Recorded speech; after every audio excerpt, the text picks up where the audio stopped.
Assalamualaikum warahmatullahi wabarakatuh. Shalom, Om Swastiastu, Namo Buddhaya, salam kebajikan untuk kita semua.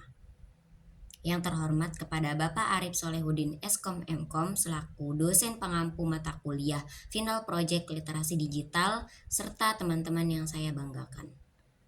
Pertama-tama, marilah kita panjatkan puja dan puji syukur kita atas kehadirat Tuhan Yang Maha Esa, karena berkah rahmat dan hidayahnya kita dapat berkumpul dalam keadaan sehat walafiat. Sebelumnya, perkenalkan, nama saya Fatia Arifah Fakrani dari kelas 4B dengan NPM 2210631088. Pada kesempatan kali ini, saya akan menyampaikan materi pembelajaran dengan judul Pemanfaatan e-learning terhadap pembelajaran daring. Adapun daftar isi dari materi ini meliputi pengertian e-learning, manfaat dari e-learning, dampak positif e-learning, dampak negatif e-learning, strategi penggunaan e-learning, dan juga e-learning dalam proses pembelajaran. Yang pertama adalah pengertian dari e-learning. E-learning terbagi menjadi dua bagian. Huruf E adalah singkatan dari elektronik dan kata learning artinya pembelajaran. Menurut Silahuddin, e-learning adalah proses pembelajaran melalui alat bantu elektronik yang tersambung dengan internet. Sementara, menurut Dahia tahun 2012, e-learning adalah teknologi informasi dan komunikasi untuk mengaktifkan siswa untuk belajar kapanpun dan dimanapun. E-learning atau pembelajaran elektronik digunakan sejak tahun 1970-an. Banyak istilah yang dipakai untuk menyampaikan pendapat atau ide mengenai pembelajaran elektronik seperti online learning, internet enabled learning, virtual learning, atau web-based learning.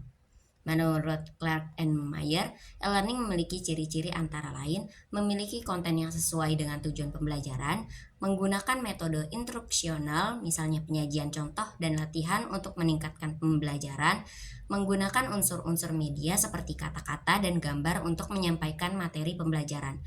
Yang keempat, memungkinkan pembelajaran langsung berpusat pada pengajar atau didesain untuk pembelajaran mandiri. Yang kelima, membangun pemahaman dan keterampilan yang terkait dengan tujuan pembelajaran baik secara perseorangan atau meningkatkan kinerja pembelajaran kelompok. Yang kedua, ada manfaat e-learning. Apa aja sih manfaat e-learning? Yuk disimak. Yang pertama, ada fleksibilitas tempat dan waktu. Dalam pembelajaran konvensional, peserta didik diharuskan untuk hadir di kelas pada jam-jam tertentu. Sedangkan e-learning memberikan fleksibilitas dalam memilih waktu dan tempat untuk mengakses pembelajaran. Yang kedua, ada efektivitas pembelajaran. Dengan adanya e-learning, pembelajaran jadi makin bervariasi serta kreatif.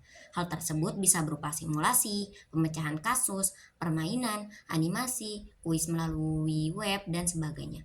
Yang ketiga, ada biaya. Pembelajaran e-learning dapat menghemat biaya. Adapun biaya yang bisa dihemat adalah biaya transportasi, administrasi pengelolaan, sarana, dan fasilitas fisik untuk memenuhi kebutuhan belajar.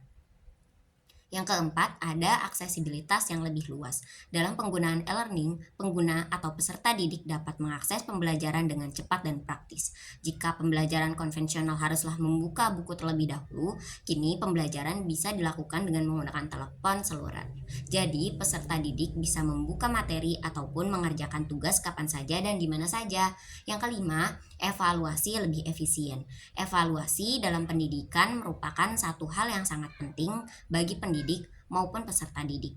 Jika evaluasi pembelajaran konvensional memasukkan data serta nilai secara manual atau tulis tangan, kini evaluasi pembelajaran bisa dikerjakan dengan cepat dan tepat. Adapun penerapannya yakni ujian online, diskusi online, dan juga proyek online. Menurut Pranoto dan kawan-kawan tahun 2009 halaman 309 ada beberapa manfaat e-learning sebagai berikut. Yang pertama, penggunaan e-learning untuk menunjang pelaksanaan proses belajar dapat meningkatkan daya serap mahasiswa atas materi yang diajarkan. Yang kedua, meningkatkan partisipasi aktif dari mahasiswa. Yang ketiga, meningkatkan kemampuan belajar mandiri mahasiswa. Yang keempat, meningkatkan kualitas materi pendidik dan pelatihan.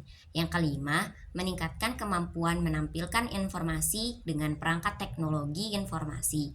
Dengan perangkat biasa, sulit dilakukan. Selanjutnya, dampak positif dari e-learning. Yang pertama, aksesibilitas yang lebih baik. E-learning memungkinkan akses pembelajaran dari mana saja, kapan saja, asalkan ada koneksi internet.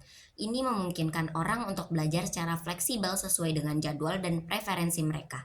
Yang kedua, biaya yang lebih rendah. Biasanya, e-learning membutuhkan investasi awal yang lebih rendah daripada pembelajaran tradisional karena tidak memerlukan infrastruktur fisik yang besar seperti ruang kelas atau buku cetak. Hal ini dapat mengurangi biaya perjalanan dan akomodasi bagi para pelajar.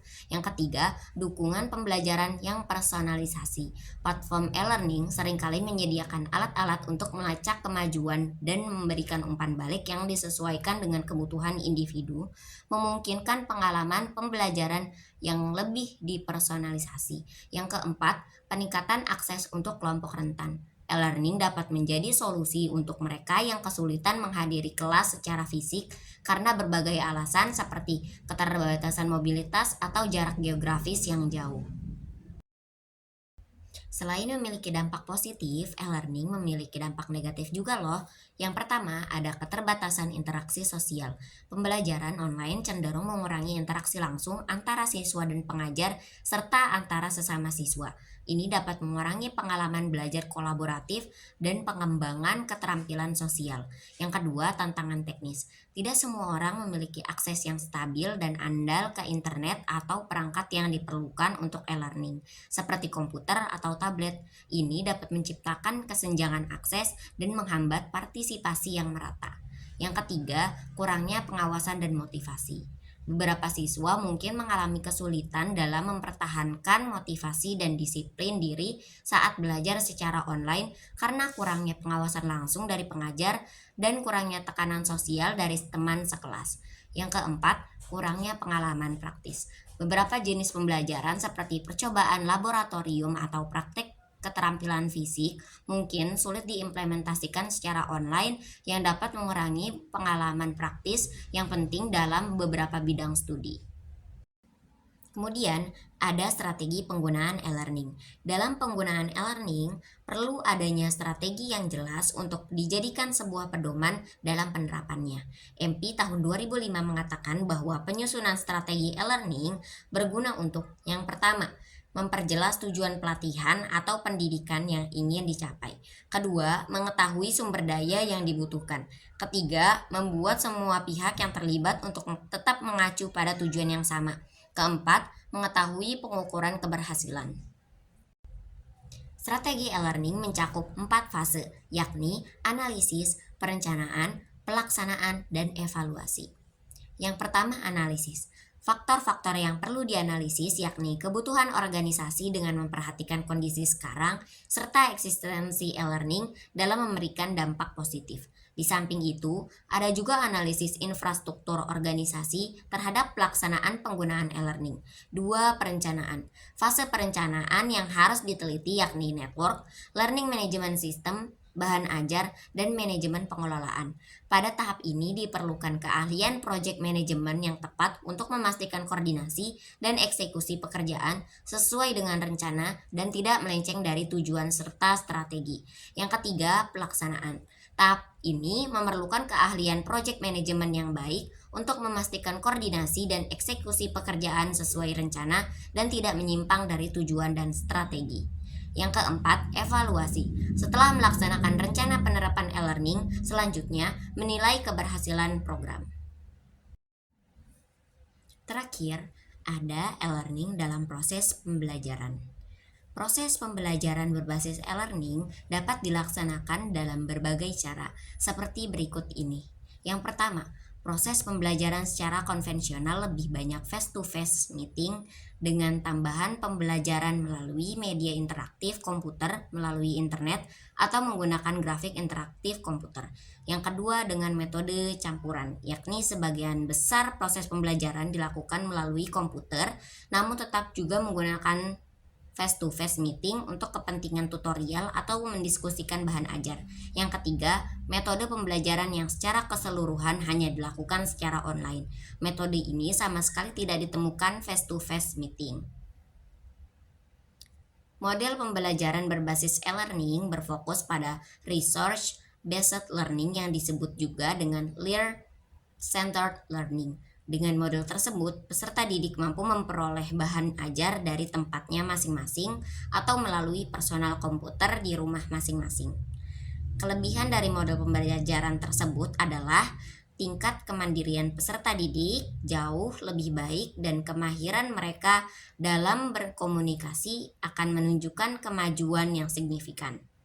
Model ini juga interaksi antara peserta didik dengan tenaga pendidik berlangsung secara bersamaan atau individu melalui dukungan jaringan komputer. Model pembelajaran berbasis e-learning berimbas pada perubahan budaya belajar dalam konteks pembelajarannya. Ada beberapa poin penting dalam membangun budaya belajar menggunakan e-learning.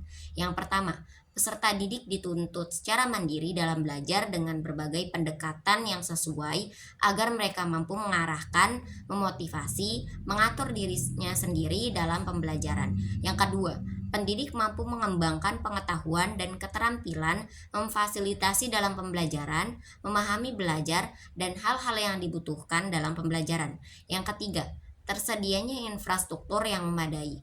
Yang keempat, adanya administrator yang kreatif serta penyiapan infrastruktur dalam memfasilitasi pembelajaran.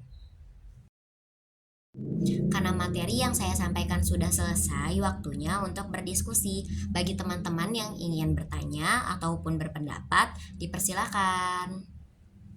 Gimana nih materi e-learning tadi? Seru banget ya. Karena sesi pemaparan materi dan diskusi sudah selesai, waktunya saya untuk memberikan kesimpulan. Pemanfaatan e-learning dalam era digitalisasi ini telah memberikan perubahan yang sangat meningkat dalam bidang pendidikan. Dengan aksesibilitas yang lebih baik, biaya yang lebih murah, dan dukungan pembelajaran yang meningkat, e-learning telah memberikan jalan bagi tenaga pendidik dan peserta didik. Adapun tantangan dalam pembelajaran e-learning ini adalah kurangnya interaksi langsung dan banyak kendala teknis. Banyak solusi yang ditawarkan untuk mengatasi hal ini, yakni pengembangan e-learning, dukungan teknis, serta pendekatan pembelajaran yang efektif. Dengan demikian, penerapan e-learning dalam pembelajaran daring memberikan manfaat yang signifikan bagi peserta didik sambil tetap memperhatikan upaya untuk terus mengatasi tantangan dan meningkatkan pengalaman pembelajaran secara berkelanjutan. Sekian pemaparan materi dari saya. Terima kasih sudah mendengarkan sampai akhir. Kurang lebihnya mohon dimaafkan. Wabillahi taufik wal hidayah. Wassalamualaikum warahmatullahi wabarakatuh.